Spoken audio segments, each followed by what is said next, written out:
Brian D. C. Mendoza. Ito po aking daily devotion ng araw, August 29, 2025.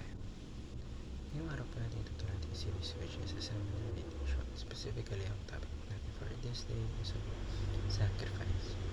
Naranasan mo ba yung matinding mahal? Now, para po sa araw na ito, ang talata po natin magagamit sa Hebrews chapter 10 verse 12. Sabi po dito sa kapo, but when this priest had offered for all time one sacrifice for sin, he sat down at the right hand of God.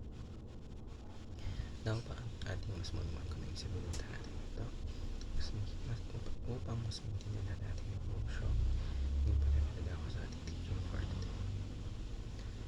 So at the heart of the gospel po is doon po natin makikita yung points out kung ano yung ginawa ng ating Panginoon doon sa krus ng Kalbaryo. So first po, meron po tayo na tawag na substitution wherein si Cristo po yung nag-stood in our place and siya yung nag-carry ng kasalanan natin and what should have fallen on us, lahat po yun si Cristo po. So kailangan po there is satisfaction. So yung suffering po na it wasn't wasted, hindi po ito nasayang or incomplete kasi it is fully satisfied and it is fully satisfied the demands of justice wherein pinabangit po that God is both holy and just. And ikatlo po, meron po tayong tinatawag na sufficiency.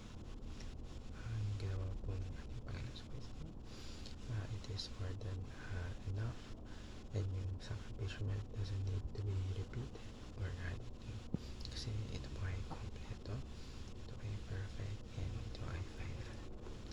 Ngayon po nagtatanda ako sa ating application. So ano nga ba yung mga dapat natin gawin para apply sa ating mga buwan? So ano nga ba ang hiling ito sa ating pang-araw-araw na buwan? So it means po we start and finish with Christ.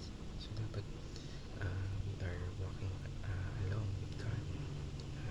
Hindi po ito about proving ourselves.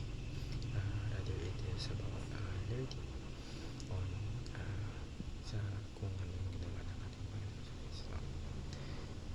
It also means we can break free from guilt and shame. Kasi